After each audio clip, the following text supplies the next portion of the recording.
What's going on, everybody? Marvel the Cross 316 back with another comic book flashback. And today, folks, we are looking at Ultimate Spider-Man issue number 57 as we look at part 4 of Hollywood here. Spider-Man, as we saw from last issue, has been now taken hostage, and we believe that Dr. Octopus is the one that is holding him hostage.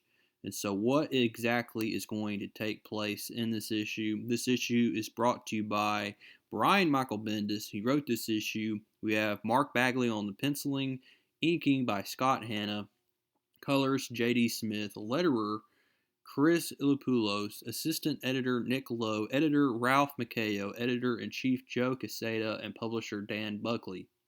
And so here we go, folks. We see that plane is still in the air, traveling very fastly.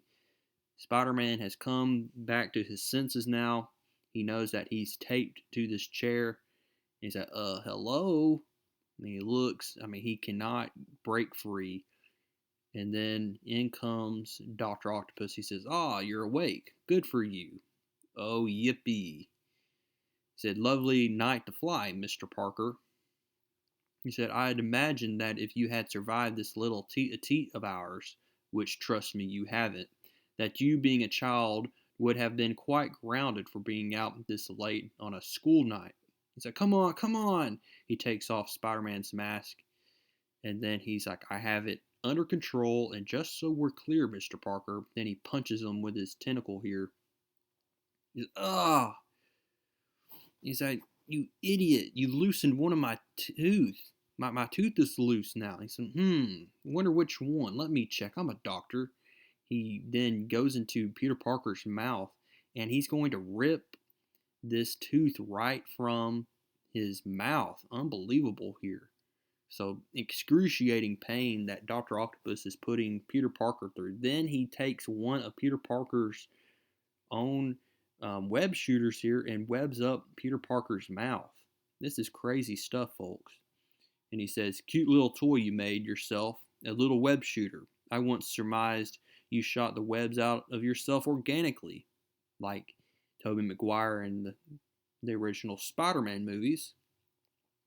He said, please spare me your baby stink eye, or I'll be forced to put your mask back on. You're here for one purpose only. You are currency.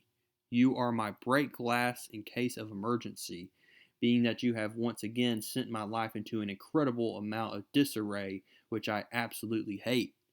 So then he's going to sit down, talks with Peter Parker more, and he's like, you are pathetic, you are immature, you're a glory hound. Why do you even do this? He said, I know exactly who you are. I know that you are related to Richard Parker. I knew Richard Parker as a geneticist. I'm also a geneticist.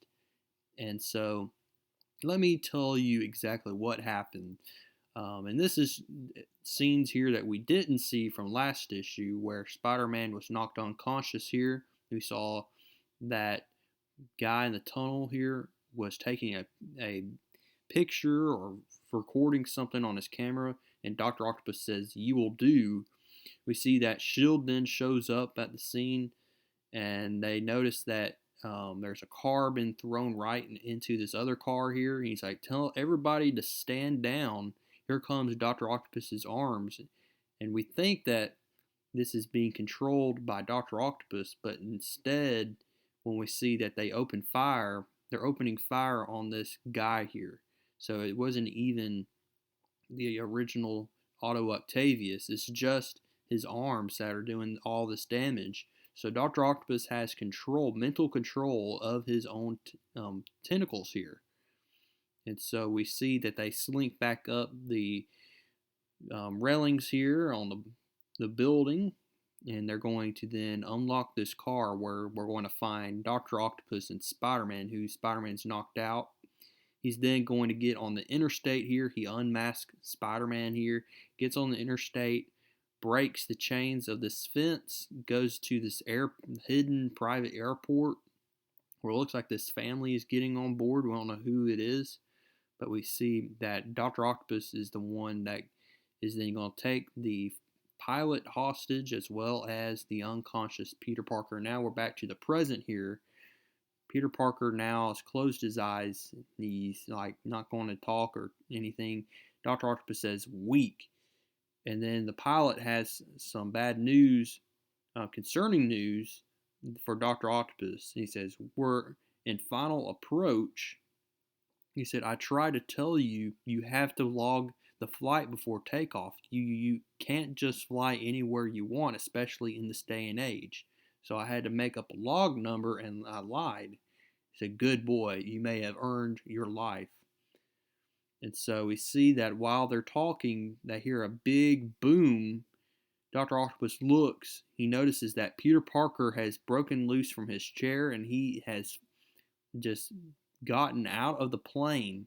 And he's like, Parker! Now, back at the Parker home in Queens, Gwen Stacy has been wondering where Peter Parker has been this entire day. She's going to go into the basement. She's going to look around. And while she's looking around, she sees this chest here. And being nosy, she breaks open the chest, opens the chest up. And to her amazement, she's going to see this costume, a Spider-Man costume.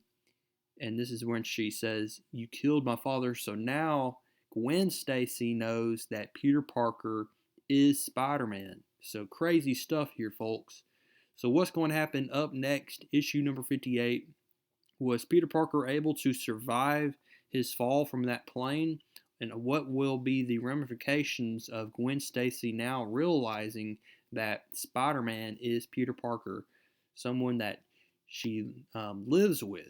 Crazy stuff is taking place in these issues, folks. So we'll be looking at what occurs next issue in issue number 58. But before then, go ahead now and give this video a like. Comment down below what you liked about this issue. Subscribe if you have not. And I'll see y'all in the next one.